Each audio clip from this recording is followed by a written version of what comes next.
What is up? Welcome to the NBA Rundown, brought to you courtesy of Run Pure Sports and Run Pure Bets. The content train keeps on rolling. Tyler and I just finished talking touchdowns with Kurt. If you haven't, that content will be good till Sunday morning. Make sure you check it out. But right now, we're live with AP. And AP, you said it before we went on. We got some big shoes to fill after just stroking winner after winner on last week's show. How's the week treated you since last Friday night's victorious outcomes? Yeah, I mean, that's going to be hard to beat. I mean, what did we go? Do you know what we went? Because we had both money lines. I know I think both Tyler and I's picks hit, and I think your pick hit too, right, Spread? Yeah, and I think on the sheet we were 5-1 that night. I think we only missed one RPB tag that whole night. Yeah, we got big shoes to fill. But no, it's been a really good week. Still watching, World Cup. We got Argentina on right now. Hopefully Messi gets it done for them. But no, it's been a fun week. Couple painful bubbles in the NBA streets for me this week, but it's Friday. I'm here with you guys and excited to break it down. Yeah, I can't wait to go over it too. But Tyler, before we started, you wanted to get into a hypothetical, and I was telling you that's a recirculating from an old poker forum. Probably about 20 years ago. So it's just so funny how those things happen. But Tyler, what was the question you wanted to ask us? How many fourth graders do you think you could take out before it becomes too many? Average fourth grader, 60 pounds. They come in waves. So round one is you're in a one-on-one with a fourth grader. Round two, it's two, and it just works its way up. Okay, on the original one, they didn't have them come in waves. You just chose a number. And I think about the average consensus for everybody was right around 100. They start just biting. There's no chance you're taking out 100. Oh, no chance. Graders. You don't think so? There's no chance. I think on the original it was 5-year-olds too. I guess fourth graders is a little different. Fourth graders, I mean, some of those guys are like, my son is a fifth grader now. And so I'm just thinking about that. And I was thinking in the 20s. I mean, eventually they overwhelm you and there's going to be nothing that you can do. We asked our guy Kurt before. He said 15. When 15 would be the number where it just becomes too many. Just imagine you're worried about 3 or 4 in front of you, and then 2 of them latch your ankles together, and now you can't move, and now they're just pushing you over. You're not getting back up. All right, Tyler, but switch it to 5-year-olds. How many is it? I mean, 5-year-olds is a little different because at that point you could just close on 6 of them at once. Just roundhouse kick a few of them out the way. What was so before we started the show, you asked me 100 NFL players versus a gorilla. I mean, and you talked about that in the early show. What was the consensus answer for that? We ended up taking the NFL players, but there'd be a decent amount of casualties. Definitely. We said right around was 50-50 was in the 20s. You were like, all they need is a defense, send in 11 guys. I'm like, there's no chance. I'm like, he's killing 6 guys off the start. Before the gorilla even takes one deep breath, he's killing 6 guys. Yeah, maybe I underestimated the gorilla there a little bit. Give me 100 of them. I think they take out the gorilla eventually. Get Aaron Donald and Trent Williams in the 5th wave while he's starting the gas, and they just tackle him down and hold him down. You send in a guy like Tyreek Hill to run circles around the gorilla so he tires him out. And you send in the big guys. Yeah. All right. So the better question is, do they get prep time? Do they get time to strategize? Because if they do, then yeah, I'm definitely taking the. Oh yeah, well, NFL I mean, at that point, somebody's crack backing the gorilla when he doesn't see it coming to knock him over. Some linebacker's leading with his head right into the gorilla's chest. All right, crazy stuff, Tyler. Crazy stuff. Yeah, I think the fourth grader one's more interesting though. Is this the week of crazy questions? Did you see the Mr. Beast poll that he ran? I screenshotted it, but it was you get $10,000, but to get the $10,000, some random person in the world has to die. Did you see the thing? Direct cause. Okay, you don't know who. That shows you how poor everyone on Twitter is. But did you see all the comments on it? All the comments on it, they were where you start thinking about it, AP. For me, it's 500K is where I start thinking about it. Yeah, it's all the comments on that thing. They were what is Mr. Beast planning for his next giveaway? I know, man. He's gonna pull a Squid Game. Just his content is good. I mean, his content's addicting. My kid, my son watches it, but it's all good content. It's crazy. All right. Well, hopefully nobody will die and someone will cash 10K when we're building this DFS lineup tonight. But let's start going through this game. The New York Knicks are -3 in Charlotte, taking on the Hornets. Tyler, so I've done the playbook this morning with the projections and the trends, but we haven't put the tags in. You and I are going to do that after the show. But just a quick look. My projection said it was a 3-point game. So it had it really close. My mind says the Knicks are just a way better team, but it's Friday night and these home dogs usually do bark. We'll start with you, Tyler. What are your thoughts on your favorite team, the Knicks, heading to Charlotte to take on the Hornets? I'm probably going to leave the side alone. I mean, I see it -3.5, just like you said, projected at a 3-point game. I think our projections on the total are a little bit low, though. I mean, Knicks don't play much defense. Charlotte's going to chuck up a ton of shots. Give me the over 225 here. I think you get a ton of points here. I think this one gets closer to the 230s. So definitely like that here. And then I would probably play a Brunson PRA here if it's still right around 30. Let me check the number on that. Yeah, 32.5 isn't too high for me. I would play that on his points, rebounds, and assists in this matchup. All right. AP, how are you approaching this game between the Knicks and the Hornets? And do we have interest on the DFS side? I feel like, so when you look at the Knicks, I feel like Tibbs made an adjustment because, like Tyler, I would agree with you. If we go back a few weeks, not a good defensive team, but man, their last few games held Cleveland to 81, Atlanta to 89, lost to the Mavs, and a tight one against the Bucks, but held them to 109 points. Man, the Hornets have just been like so thin too. They've been running tight rotations. This team just looks tired. They need bodies back. I mean, they've been playing like my guy, Bryce McGowan's, he got 19 minutes last game. He's been averaging like 17 to 20 minutes. And if you're playing Bryce McGowan 17, 20 minutes, things are tough for you because he's not ready yet. He just isn't. I think he's a guy that has a lot of talent, but I don't think he's like NBA ready, but they don't have bodies. So I like the Knicks side here. Terry Rozier has struggled with the shot for a while now. He's just looked really bad. I think he's in play DFS wise. I do, just because the mere volume of shots he's going to get up. 8K, you can play him at the shooting guard, small forward position. You make the same case for like a guy like Kelly Oubre, and it's just a function of these guys. They have to play minutes because look at their bench. It's Teo Maledon, Nick Richards, who's actually been pretty good. 3,500, kind of interesting maybe in tournaments if you get the right script. And then Bryce McGowan's book night's been terrible, kind of factoring out of the rotation now. Quickly is a play I really like in tournaments. He's not going to start. He's going to come off the bench. He's been highly productive. And in situations where that second unit's playing, he lets them play. And it usually leads to more minutes for quickly. So it's a tournament play only. But I think it's an interesting one. So give me the Knicks here, and I'm not touching the total. Yeah, I had a slight lean to the under, but I'm fine staying away from that game. Anything more on this one, Tyler, before he moves on? Nope, that's it for me. All right. Do you guys know, like, defensively, has it been Quentin Grimes? Like, has he had a big impact for him defensively? Like, it just seems like something is starting to click with this team. Maybe it's a matter of, like, figuring out rotations. I think it's a little bit of both, and I also think it's a tad bit of Mitch Robinson coming back. I know he's not the best player. He has a lot of foul troubles, but when the dude's on the floor, it's a lot harder to get to the rim when you have a shot blocker like that under the hoop. Even if he's only in there for 25 minutes a game, that's 25 minutes where it's very hard to get to the rim. So I think having him back helps a lot.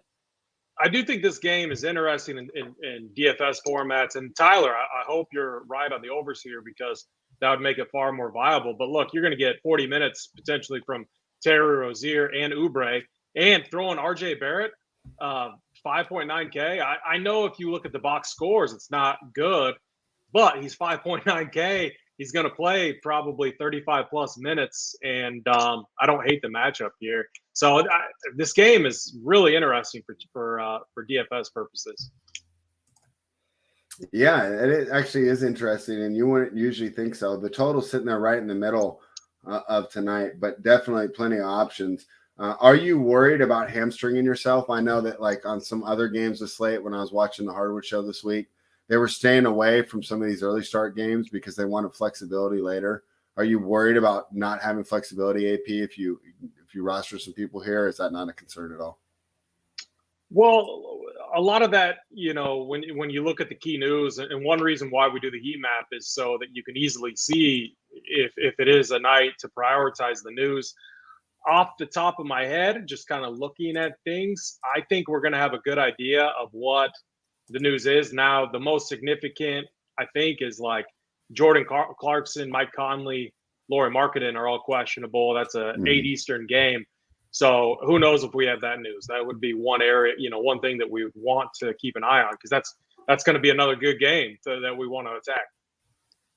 Yeah, I mean, I guess you're right, because the Miami Heat aren't playing tonight, right? And they've been the ones that have kind of been really holding up the roster constructions, right? I mean, it's almost like Spoelstra and the GM were going, no, we're not letting you guys make lineups, before up to 30 minutes before lock, because they've been throwing a monkey wrench in a lot of these plans here when we've been building these lineups. But with them off there tonight, maybe we'll be able to start our construction a little earlier in the day. Let's talk about the Toronto Raptors, who are -8 in Orlando, taking on the Magic. Tyler, my numbers here are telling me to take the Magic. But Orlando's lost their last 5 against the spread at home against the Raptors. Do I go with the numbers? Do I go with the trends? What do you think, Tyler? I'm going to be on the Raptors here. I mean, you just look at this injury report. It's still pure red. And a lot of these guys are key guys for Orlando. Wendell Carter's still out. Jalen Suggs still out. Okeke's not a key piece, but he does play minutes when these guys are out. So it's like, I just see Toronto at full health, just coming out, pretty much just putting it on this team and getting the job done. Do I think they win by double digits? There's a possibility. I don't want to lay 8.5. Siakam, the double-double in Toronto wins, plus 135. I like that a bit better. Fred VanVleet, 20-plus points and win, 2-1. So there's some different routes I would go about getting on this game instead of laying that spread. Just because I could see them being up by 15 late.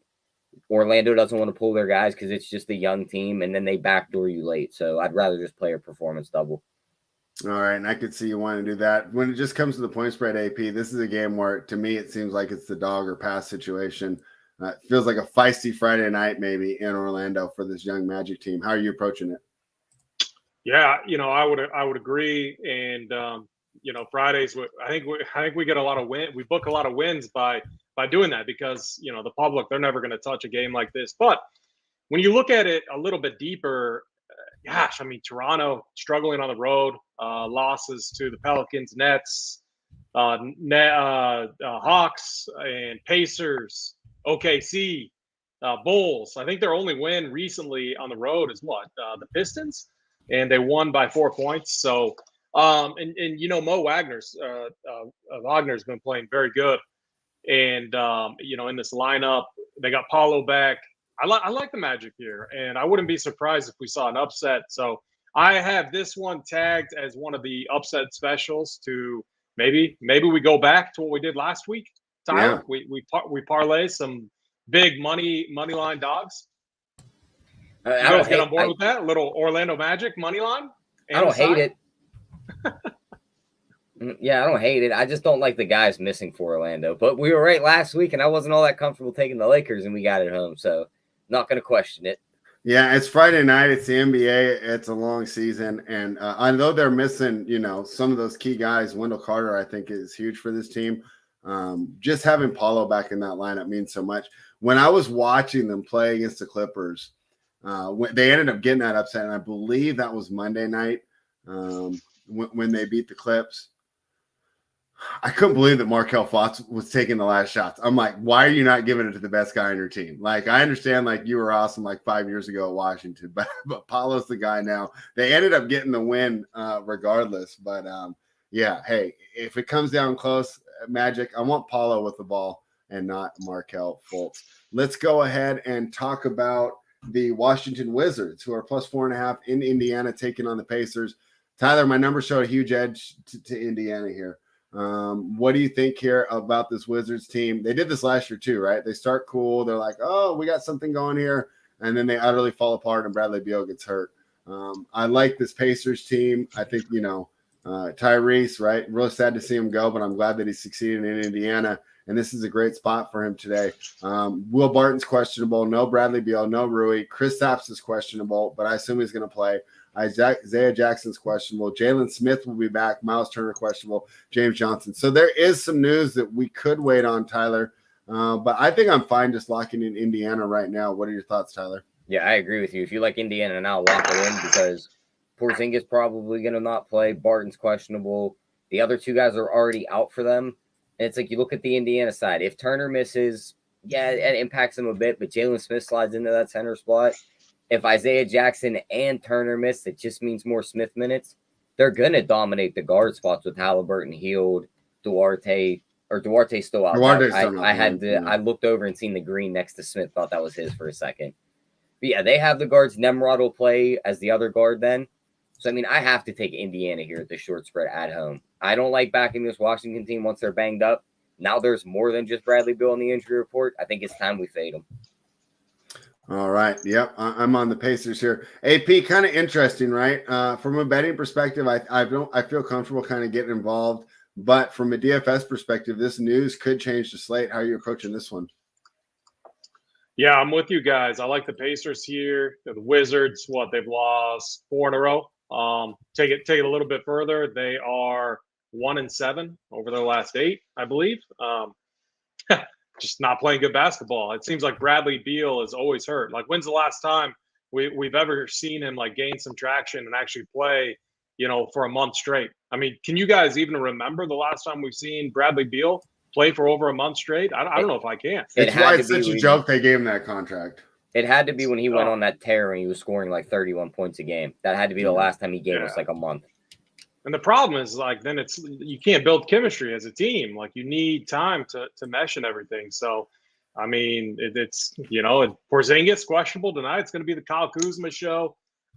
He's going to be like, if Porzingis is out, we almost have to like prioritize Kuzma in this matchup because we've seen him post 50-plus point games multiple times, like many times this season in these spots. I think Jordan Goodwin's been pretty solid too. He's going to be a guy that you'd want to consider. Fantasy-wise, this is going to be a good game. It's just you got to figure out rotations on the Pacers side.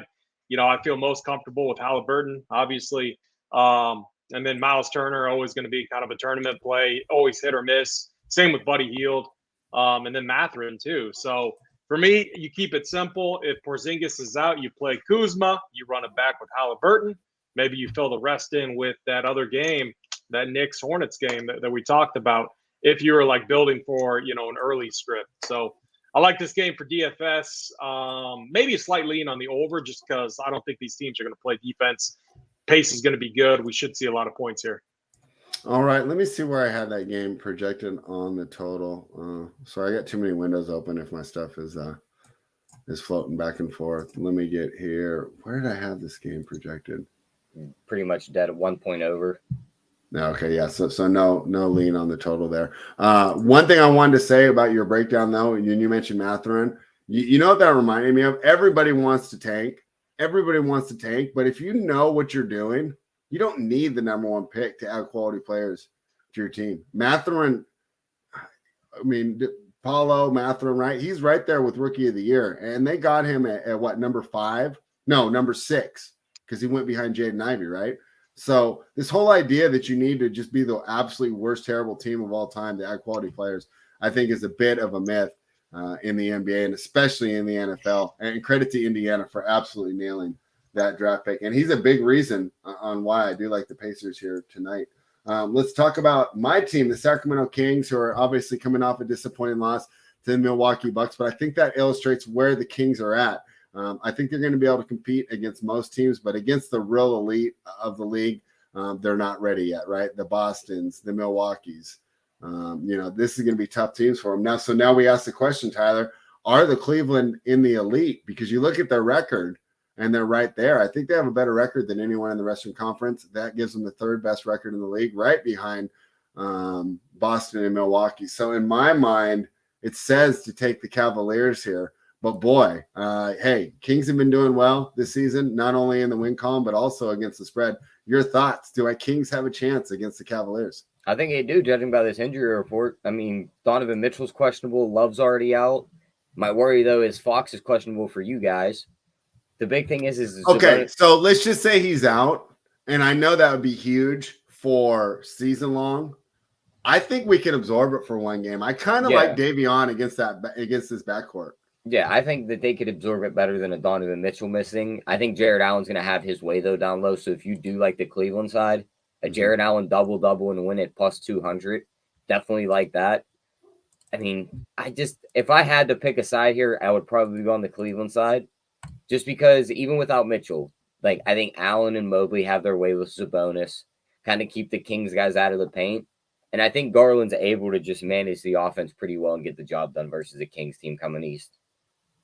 Yeah, I just worry. I think that we're good. I just don't think we're great. I think you have to be great to beat a team like Cleveland at home. AP, what are your thoughts? Is this an upset special that I'm overlooking? Or is this the 16 years of pain clouding my vision? What do you think, AP? I mean, the line seems a little bit fishy here. I like the Cavs at home. I mean, Mitchell was phenomenal. Like I don't know if is this like a front end back to back? I mean, it seems like he should play here. And if he does, like I think that line isn't enough points in favor of Cleveland. So give me the Cavs side here. I think they win even if Mitchell's out. Garland, Mobley, Allen, Karis LeVert off the bench. Even Chetty's been decent when he's been in there. Okoro can play some defense. I like how the Cavs match up. I think we're getting some value at 3.5 on their side, and no opinion really on the total. 222 for a Kings game seems low, so maybe a slight lean to the over. Really, when you look at that total, right? You look at the Kings, one of the highest scoring teams in the league, and the Cavaliers, one of the lowest scoring teams in the league. Which team will be able to impose their wills? And one of the reasons, AP, that we usually like the overs here, especially on Friday, is it feels like it seems easier for these faster teams to lull or, to trick the slower teams into playing at their pace. But I don't know if Cleveland's going to fall for it. So the interesting thoughts. I'm fine staying away from the total. Definitely like the Cavaliers here. Anything more on this one, Tyler? Nope, that's pretty much it for me on that one. I think I want to see the cat like when Karis LeVert gets in there, like I would like to see them play with pace, like push it up, and I think he would be far more successful kind of running the second unit if he was constantly trying to force it in transition. Because that's like if you just think about the type of player he is, that's like what he's always done. Yeah, so we'll see how that one goes, and that's been an interesting kind of fitting him in. Like Mitchell kind of does his role, but he does it better. So he's kind of more now in the Jordan Clarkson role, but still gives them plenty of offense if they want to sit Garland and Mitchell at the same time. So that'll be another thing to look at tonight. I mean, if Mitchell's out, how strong of a play is Darius Garland, AP? Yeah, I mean, a very, very strong play. I mean, man, these guards, even at their current price tags, you can make the case. Like their production they take from each other's ceilings for sure, but they still give you a nice floor typically. Then Jared Allen, way too low here at 6'6". He's a good play. There's already a lot of good plays in DFS formats on this slate. Yeah, there is. And one team that really hasn't able to figure it out here is the Atlanta Hawks. You talked about Garland and Mitchell, and I felt like that, they're just working fine together. DeJounte Murray and Trey, not so much. And then, of course, all the rumors that are coming out here by the Athletic Reporter and kind of being spread around Twitter that, hey, this is a lot worse than one missed shoot around. There could be some things going on. Can you imagine if Trey got put up in a Trey package and they said, screw this guy, we're just going to build around DeJounte Murray? Now, I don't think they would do that, but I think that's a possibility. Regardless, there's a reason why the Hawks are catching 7.5 tonight. DeJounte Murray's not playing tonight. So, of course, that makes this Atlanta team a lot weaker. But you can argue, will they get stronger because they can just go back to the way they've been playing for the last couple of years? And that is basically through Trae Young. Also, it's just some whispers that, especially from people who have left Atlanta, Trae's not necessarily that fun to play with, right? It's like playing with Harden in 2018. You just kind of go stand in the corner. Or did you hear what Kuzma said? Hey, how do you like being Washington? He goes, it's great. I can do something else besides stand in the corner. Yep. So really wonder how all this turmoil is affecting this team. Still seems like a lot of points here for Brooklyn to be laying. Tyler, let's start with you. What are your thoughts? Yeah, it does seem like a lot, but Brooklyn has been playing a lot better recently. Yeah. I'd probably stay away from this game as a whole, but if I was betting it, give me Brooklyn. At 7.5, they should cover against an Atlanta team. I think it's going to be one of them spots where Atlanta just gets housed. Like Murray's out. We think they go back to how they played. I think they just kind of blow up right in our faces. I think it's just they try a little bit. It goes bad. They look at Trae Young. He's not fixing the team as they're going on a deep run. And Brooklyn just runs away with this game. So if I was betting it, I'd be taking Brooklyn. Some of these performance doubles, KD to score 30 and they win plus 200. Kyrie to have 25 and win plus 170. Durant to have a double-double and win plus 275 would be some routes I'd come at this game. All right, AP, how are you approaching this one? Yeah, I mean, I'm very much in line with Tyler. Like, I guess my only worry would be it's not like the Nets blow teams out. I mean, they're obviously very good offensively, but pretty poor defensively. And that's why, we see teams battle back against them. But man, with the current injury situation that they're dealing with, it's really hard not to back the Nets here. So, yeah, Tyler, I'm with you. And I just don't trust, like, I want to like the over here, but man, we definitely need some pieces in. Trae Young is in, so I mean that's definitely good. But with DeJounte gone, do we go to Trae in DFS, or with all the turmoil, do we just stay away? He's gonna get all the usage. I mean, he's gonna chuck. He's just been bad though, is the worry. So like, okay, here's how it's gonna work. He's gonna project very well. He's gonna get all the usage because so anything like on paper that you're looking at, it's gonna look very attractive to play Trae Young. When you look at actually how he's playing right now, he's not playing that good. So is it bad chalk if he ends up being chalk? That's kind of the question. Man, 10-3, I'm glad the price tag's up. So the other thing to do is like think about, okay, what does he need to do? Like what number kills you? If he puts up 55 at 10-3, does that kill you? I don't think it does.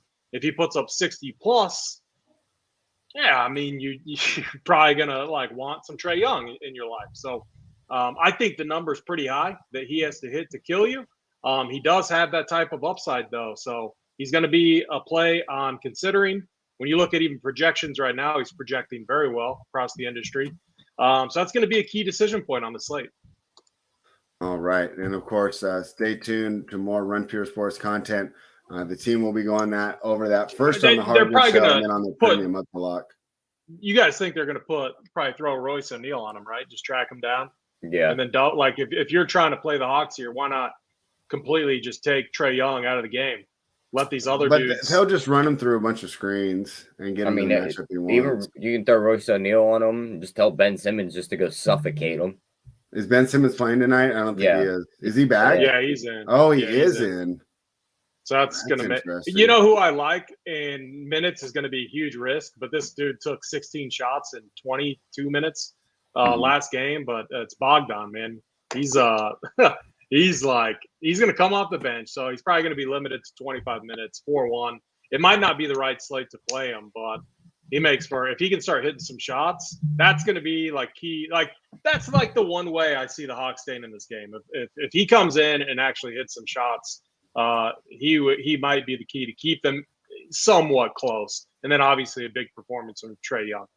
You know what? I think that's a great call because if you think who benefits more, I mean, obviously Trae gets a little bit of boost, but I think he gets a huge boost from Murray being out, right? Because then he goes back into that role of secondary shooter and he kind of, was sharing it with Herter last year. It should be all on him. I think Bogdanovich is a great call there. A little sneaky way. I like to get involved Kyrie in this game is cheap. Kyrie 8-6, still too cheap. We saw it too. Like when Kyrie gets going, KD loves to just feed him, like let him do his thing to build up that confidence. Like Kyrie needs any more confidence, but yeah, I like Kyrie too in the spot. Yeah, that's interesting. So this will be a fun game. Total 230 here. Definitely could see some pieces and a way. Do you think it's gonna be a popular game DFS wise, AP? I mean, I could see. Like Capella looks interesting. Trae Young, obvious. Like, so okay.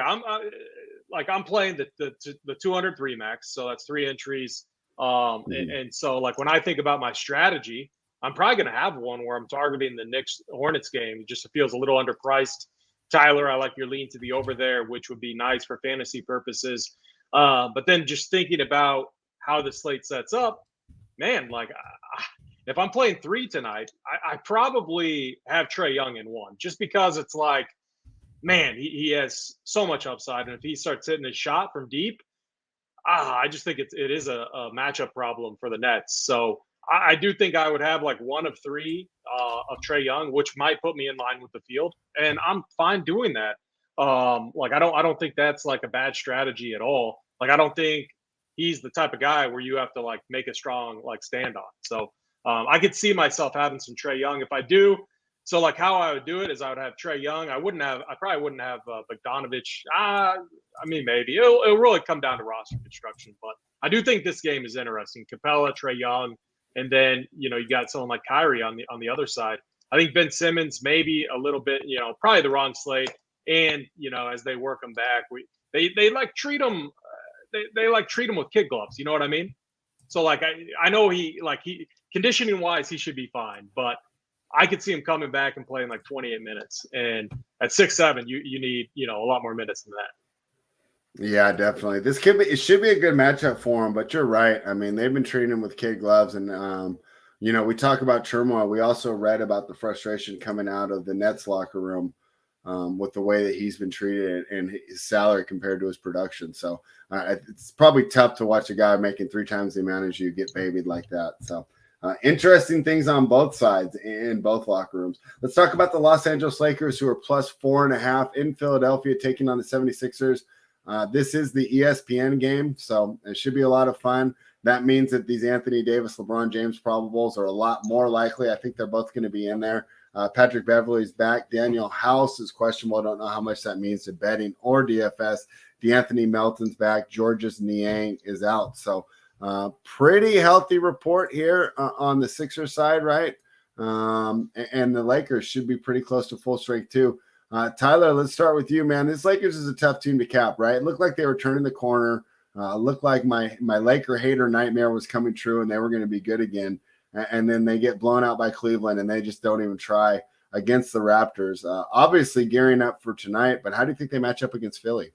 I think they match up pretty well. My worry, though, is like we seen AD sit the game against Jared Allen. Are we sure he was sick? We didn't hear anything about it all day. And then they were like, we thought everyone watched the one play where we thought he pulled his back again. And then it came out that he had an illness. I don't think he was ever sick.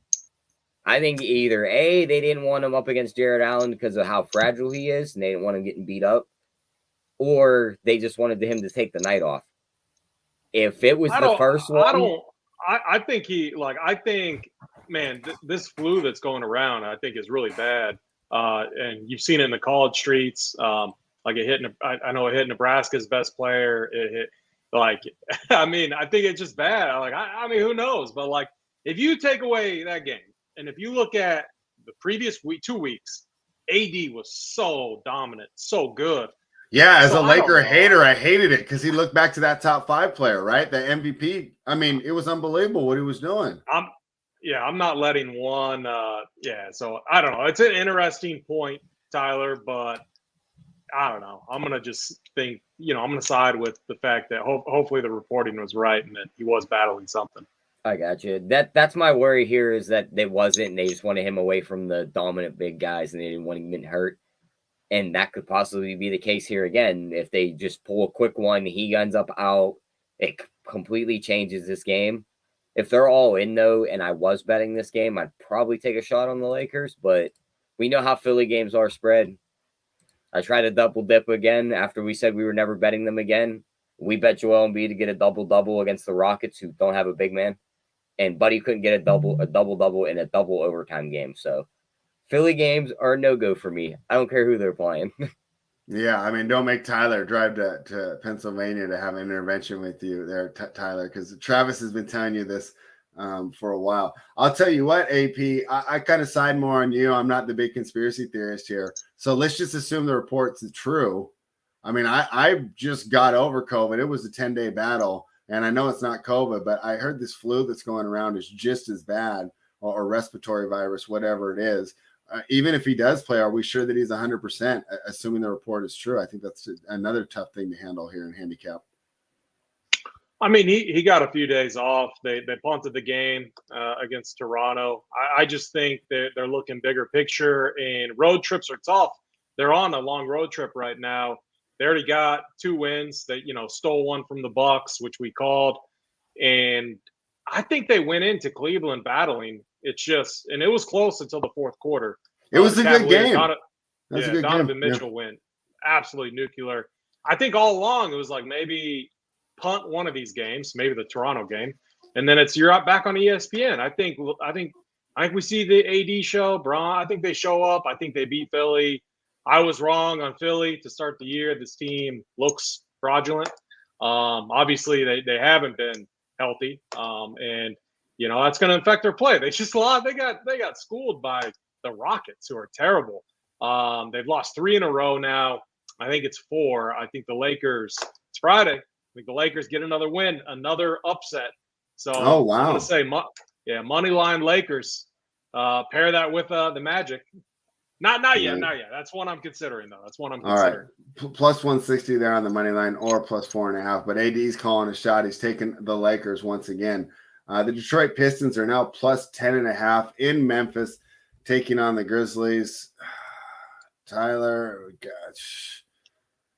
Numbers are telling me to take no, they're not. They're telling me to take the Grizzlies. They have this as a 14-point edge. What do you think about the Grizzlies and the Pistons? Because I was pretty quick from a betting perspective to just write this one off altogether. Yeah, I mean, I don't want to just keep writing games off, but I mean, these last couple of games are just tough to bet. I don't want to take a side in this game at 10.5 points. Like, if I had to pin me down, I had to take one, give me Memphis. But Detroit's been scrappy, even without Cade Cunningham. So I can see them keeping it close. But the one thing they don't do, spread, they don't play defense. And Memphis is going to push the pace. Give me the over 227 here would be my favorite spot in this game. Interesting. AP, can we interest you in an over? It's Friday night. Over is looking tempting here. I don't think we bet one yet. Yeah, I'm normally always on board with overs, but God, this Grizzlies, I mean, Memphis is just, they're the true, like, I think we talked about it last week, but, with Miami, like, they're, Heat culture, next man up. Not true. That's so true, though, for Memphis. This team is definitely next man up. It's like anytime, like Tyus Jones went nuclear a few days ago. That game was insane, man. He absolutely balled out. Really, you had to really like what he saw there. But just looking at this Pistons team, they are finally starting to be a little scrappier, which is interesting from a side standpoint. 10.5 does seem like a little much here. Man, I don't know. They got a nice win over Miami. They kept it close against the Pels, and they beat Luka. I don't know. I think I'm going to take the Pistons side here. Not the money line. I don't think they upset anyone, but I'm going to say Pistons cover. I kind of like that, and I like the overs call as well.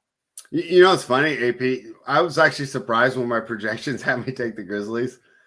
Even in my head, I was still thinking it's going to take the Pistons because I do rank like the last 5. Maybe I need to weight it a little more, but that is one of my metrics I put in there. The Pistons have been playing better as of late. Yeah, I can understand that. Pistons are past. I don't want to lay 10.5 on a Friday night, and if they win by 25, they win by 25. Tyler, let's talk about there's 2 teams that you really like, and one of them is the Phoenix Suns, but they got stomped. I mean, they got stomped. Devin Booker was talking about how it felt like more than one loss, right? That's how demoralizing it was for this team. Now, who do they have to take on?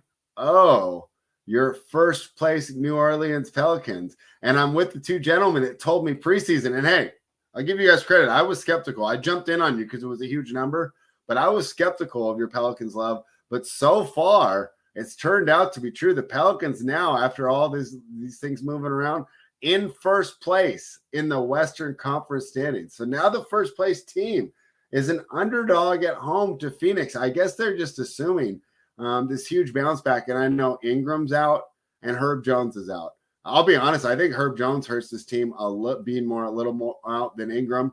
Of course, they'd love to have Ingram back in the lineup, but I'd love to see some Herb Jones out there. against Devin Booker or either Bridges. So those are tough injuries there. But I don't know, man. First place Pelicans, a dog at home. Tyler, they're kind of tempting to me. What do you think? I think it's a little bit of a trap.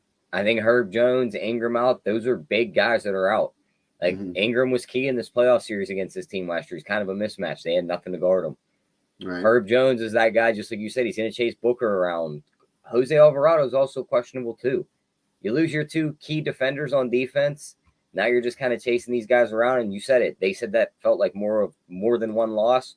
You got to think they want to bounce back against the team who just took their number 1 seed. So I think they bounce back here. They pick up the win. I just think it's one of the things, just the way New Orleans is set up right now with no Ingram, they're just going to pick and roll Zion the entire time. You pull him away from the hoop, he's a great player. His lateral quickness, he can't keep up with a guy like Booker. They're just going to pick and roll him to death, hit the threes in the corner, and I think they win this game outright. So give me the Suns. All right. Can't believe it. Your team Pelicans all year, right? And you actually go for the Suns. But then again, the Suns have been one of your teams. And this game was lined the same, there's no doubt in my mind the Pelicans. Okay, well, let's just say they were in it, and the Pelicans would have been lined -2. What would you have taken? I'd still be on the Pelicans. Okay. AP, what do you think? Is Herb Jones and Brandon Ingram too much for us to take our favorite upstart Western Conference team? Yeah, I mean, it's such a big hit, and then if Jose's out too, it just creates another. I mean, from the defensive side of things, it makes things even tougher. You got to like how DeAndre Ayton's playing too, and then you have some veteran leadership too on the Suns side. God, Tyler, I think I'm going to be with you on this one again. Like I want to bet the Pelicans here, but the line feels trappy. It feels like a standard bounce back spot for the Suns. Devin Booker goes off, not having to worry about as much defense being thrown at him. Should be able to get his shots up. And then, after getting absolutely embarrassed by Boston, it just seems like they come back, get a win tonight, kind of right the ship. And, so I'm going to be on the Suns here. DFS-wise, this is going to be one of those games where I probably just fade. I'm not playing Ayton. We have better centers. Booker seems like he's priced. And now with CP back, he's priced up there. Tournaments only. Obviously, it's Devin Booker. He has upside. Zion's been incredible, but yeah, that was going to be my question. Who covers Zion? I know Booker's going to be a tough matchup for New Orleans, but I think Zion presents those same problems. I mean, I don't know. What's your take on? It does seem like wouldn't Ayton be a little bit better of a rim protector to try to limit Zion? He's probably the best option. I mean, Torrey Craig's gonna try. I'm not sure if he's big enough. Like if he just gets muscled out of the way. The other, like if he goes out there and Torrey Craig is getting absolutely slaughtered, there's nothing he could do. They might bring Biyombo in and just run double bigs. Okay, that's a guy that could just be like, listen, you're a big kid, but I'm not letting you muscle me out of the way. Yeah. Okay. Yeah, give up a little bit of offense for better defense to make it very tough on one of the best, most efficient players in the NBA. I think that's a good call there by you, Tyler. Speaking of efficiency, I found a fun stat this morning. Tyler, do you know who had the highest field goal percentage in the NBA right now? I already know. It's going to be the guy I hate the most, huh? No. Oh. It's completely random. No, it's Claxton. Oh, yeah, I knew it had to be a big He's guy. Like at 72%. Shoots at the rim. That's how it normally is. Because all he does is dunk. When DeAndre Jordan led the league in field goal percentage, it's like no shit. It's like all the dude does was catch oops or just get the offensive rebound and dunk it back in. Yeah. So that was a fun trip. I would have never guessed that. I mean, that's why I didn't have you keep guessing over and over again. I mean, I'd have got 10 guesses. I still wouldn't have got it. He'd have been one of the last big mans I picked. Yeah. All right. Speaking of big men, it's the homecoming for Rudy Gobert. He joins in the Minnesota Timberwolves uniform. The Jazz are favored by 1.5, but you talked about how there is some news that I'd like to weigh in on before we get involved. One good thing that I see, though, here is that Mike Conley is in, according to Basketball Monster. That's really big for the Jazz, but Markkanen being questionable really bothers me. Clarkson's probable. Even without Laurie, I wonder. What did he do to be probable possible suspension? Who? Clarkson. What did he do? He got into a fight with I was watching that game. Oh, that's where all the memes are coming from, where Manny Pacquiao's telling him he has a future in boxing. because the way he's squaring up with all the NBA Oh, players. Yeah. he was fully squared up, man. He had him This up is and where he the was ready to COVID brain. go. I Ready watched to so go. much basketball this weekend. I barely remember. Okay, I'm trying to think. It was the Jazz and it was the Warriors. Who'd he square up with? I can't even remember now. Yeah, I'm with you, Spread. I can't remember that far back. Was it Kuminga. Kuminga? I was gonna think it was Kuminga. Yeah. So, okay, yeah. So that'll be interesting there. When do we get the news on that? I don't remember it. Usually the suspensions come out right away. He's probably playing. That's my guess. I think if he was suspended, you would know already. Especially for a game like this. I think this game's a lot of fun. He didn't. Did he throw a punch or did he just get in the stance? No, he totally got in the stance. It was. I mean, yeah, you can't really suspend him for that. No, Yeah. Buddy's out there in the stance just wailing punches and not hitting anybody. I was like, all right, we probably got to sit you down for a game. No, and there was a lot of people that got in real quick, and one of the assistant coaches, that was a pretty big dude, got him calmed down pretty quickly. So, yeah, I think he's would be probable surprised tonight too. Yeah, I see a probable sign, so probably no suspension. So what do you think, AP? I kind of wanted to take the Jazz here. I hate going against my guy A1 Anthony Edwards, but if Markkanen's out, it seems like it's T-Wolves or no play. How are you approaching this game? Yeah, I mean, betting wise, it's tough. I'm so like I got made fun of for playing Rudy Gobert against the Pacers, but it was a flow chart move for me. Yeah. Any type of big against the Pacers smashes. What did Rudy Gobert do? He put up 54 for us at like no ownership too. 21 rebounds in that game. Mm-hmm. I think we're going to see him be a little extra motivated in this matchup. He played 37 minutes, I believe, the first time these two teams played, put up 42. He was not efficient, 4 for 10 from the field. But now Karl Anthony Towns still out. I think we're going to see a more motivated Gobert, and 7-2 is an attractive price tag. You got like Walker Kessler down low is not going to stop him. He started last game. And, with Gobert in the paint, they're going to need size. They're definitely going to need size against this team. So for DFS purposes, I'm going to be considering Gobert on the slate again. I like the narrative. I like the price tag. I don't like the player at all. I really don't. And I said this on, Wednesday, whenever they played the Pacers. I said, I hate playing this guy. There's no one more. I hate playing him, but everything lined up. It's just the rebound upside was so massive. He's going to get easy blocks and easy putbacks. And that's what you want for fantasies from your bigs. So Gobert, really interesting play. And Edwards, D'Lo, he's been playing better too. I think this game is going to be good for fantasy purposes. I think it's going to be one that we want to target. So I'm going to have a ton of interest in here. I think overs is a sneaky bet as well. The side, man, it's a toss-up. My gut kind of tells me the Jazz win this one. And so I'm going to say the Jazz slightly into the overs, and I like Rudy Gobert in tournaments tonight. Tyler, what do you think when the Timberwolves take on the Jazz? I think I'm going to be on the Timberwolves here, Spread. I mean, you just look at these hate injuries. Markkanen questionable. Colin Sexton's out. I think that Colin Sexton out's a little bit more important. He is a bench guy. Really? I was gonna kind of poo-poo that and say, it doesn't matter. I mean, it's just it doesn't help on defense, but if he's giving you 20 points a game, you got to No. I'll take Nickeil Alexander-Walker's defense over Colin Sexton. He's been playing good defensively. No, Sexton's terrible on defense. No, that's what we were saying. Without Okay. Sexton, it's like, yeah, he's bad on defense, but who replaces the 20 points a game? I think it's probably Beasley, though. Alexander Walker. I think it's Beasley. I think it's Beasley's revenge game. I am Beasley. I think he's that is a nice revenge call. I was looking for I'm props telling on you, him. in tournaments, I don't see him.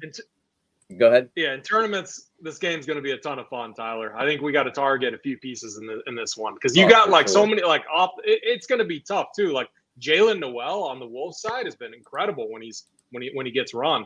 So I mean, there's a lot of bench guys here that could factor in, from a DFS standpoint. Yeah, I agree there. Beasley being my favorite out of those guys. I don't see props on him yet, but I want his over 1.5 or 2.5 threes, whatever it's set at. And I think he hits 4 to 5 threes tonight. So I don't hate if they list him on FanDuel in these 4+ or 5+ categories at super high prices and taking a shot at those. I think it's a big Malik Beasley game. I think he chucks all game, especially with these guys possibly missing the game. All right. Anything more on this one before we move on? Nope, that was all I had on that one. We can get to this main event game.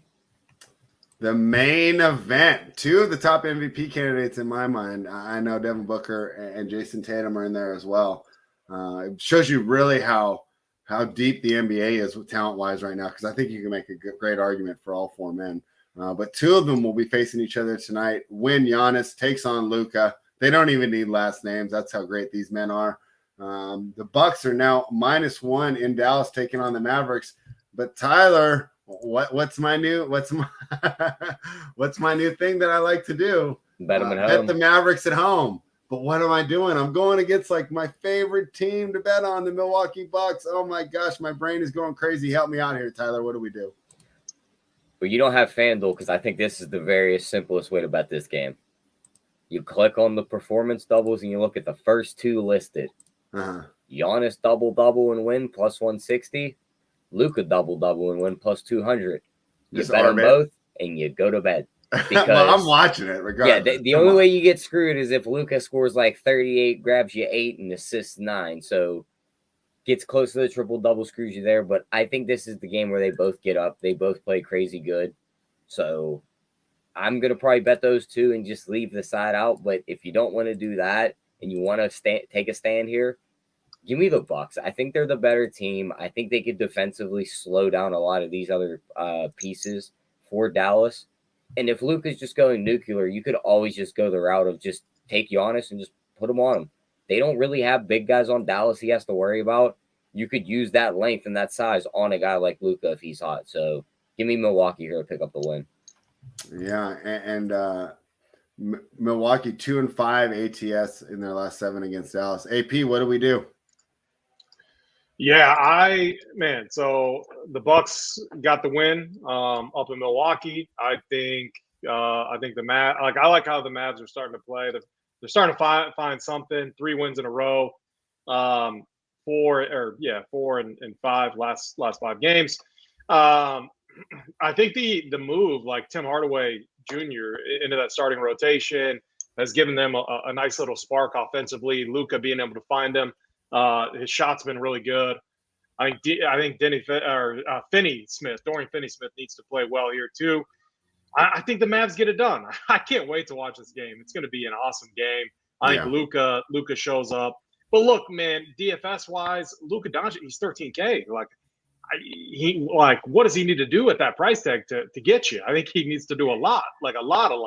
So I don't think he's playable. They've gone like crazy high with these price tags. So I can't get there. 12-3 for Giannis. I don't think I can get there either. So this is going to be a game where I probably fade, and I'm just sitting back, sipping on some whiskey, and enjoying this one. Enjoying Luka put on a show. I think he's gonna have a big game. I don't think it's gonna be enough to justify that price tag, but I'll be enjoying this game, watching the Mavericks get a win. And me and Glock will be in chat, rooting it on. All right. Well, Glaucoma's definitely going to be happy to hear that. Boy, like I said, it's tough, man. I love betting the Mavericks at home, but I just love betting the Bucks overall. Fortunately, we have some time to wait, as that's the last game on the card. Maybe we'll see how these RPB tags do before then, and maybe I'll just be a fan for this one as well. But you tell me, AP, if I do bet it, I should bet Dallas, huh? Yeah, I mean, we got chats going again. Go against me here. I don't mind. I got made fun of for saying the Lakers are going to go into Milwaukee and beat the Bucks.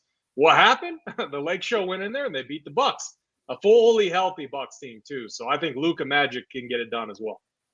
All right, remember, this rundown is brought to you by runpuresports.com. Head on over for the best in daily fantasy and sports gambling information. Guys, we're here every day, Monday through Friday. All we ask in return is that you give us that thumbs up. And just a suggestion, man, subscribe to the channel. You'll be notified when we go live. These guys are going to go live with the hardwood here in about 90 minutes. And some of this news that we talked about, we'll actually have it. And they're going to talk about the best ways on how to approach the slate. And then, of course, the NBA content doesn't stop for the Run Pure Sports premium members.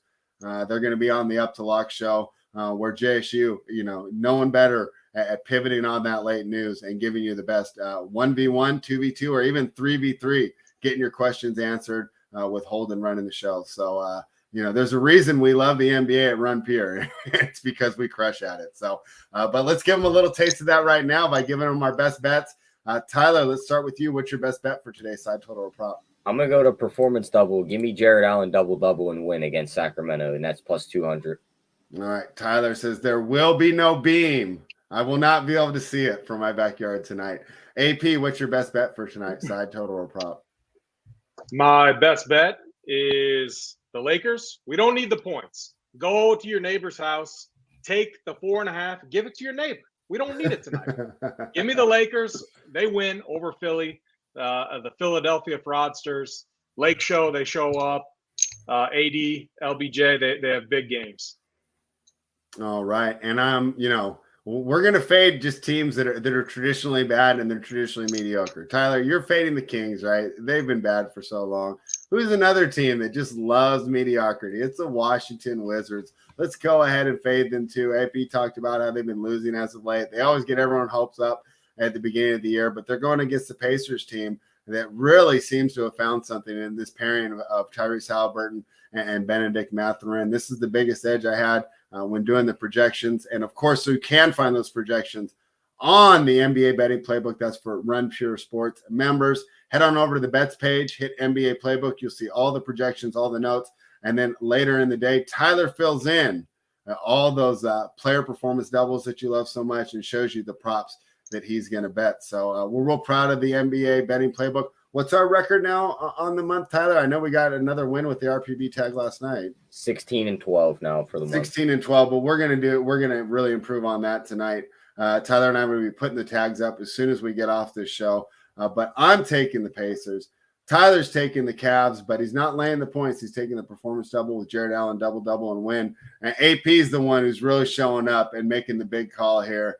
I love to see it. Taking a stand. He's taking the Lakers on the money line. So, AP, I think I did a pretty good job of summing up all the great content we got here at Run Pure Sports. Is there anything I left out? Yeah, as we always say, Spread, we got content all weekend. NBA doesn't stop. We got games Saturday. We got games Sunday. We got a really strong NFL slate. Lots of content over here at Run Pure Sports. Make sure to get over to the website, sign up, and Run Pure. Hey, I got a question too. Tyler, put in this might be a reach, but I was just looking. I mean, the Pistons, they just lost to this Grizzlies team. God, they looked like they were competitive against the Pels. They were competitive against Miami, obviously getting the win. What if they go in? Like, we already talked, like the other big dog was the Magic at home. We see crazy stuff happen on Fridays. We see crazy stuff happen all the time. What would parlaying the Magic money line with the Pistons money line? What kind of odds would that give us this week? I'm doing it right now. Muted. Parlay.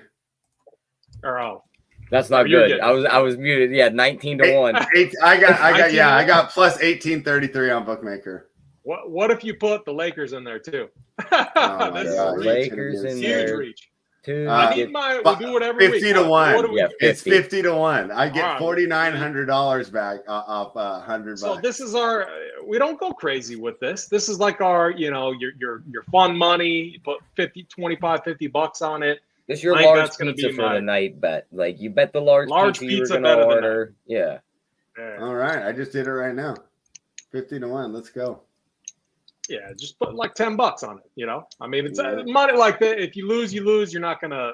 Especially with inflation, AP, like $10. I can barely get out Chick-fil-A for $10 nowadays. It used to be especially in your state, Spread. Oh, I know. Don't even talk to me about the gas it costs for me to get there in that drive-through. So, all right. Well, there you have it. You've got the winners. All we ask for in return, give us that thumbs up. We're going to be back Monday at noon. I think what we're going to do for the rundown for the next couple of weeks, just because I'm real busy helping out at UPS for the Christmas time. So we're going to be doing 12 p.m. Monday through Wednesday there. And then we're going to figure out for the rest of the week there what we'll be doing. But we'll go 12 p.m. Eastern, Monday, Tuesday, Wednesday of next week here on the NBA Rundown. Thank you, everybody, for joining us. More winners. Hopefully we can do as good as last Friday. But even not, we're going to end up with more winners and losers after tonight. So thank you, everybody, for joining us. AP, any words of wisdom before we sign off? No, I mean, let's go Luka Magic, get the dub tonight. That's the only words of advice I got. All right. Run Pure.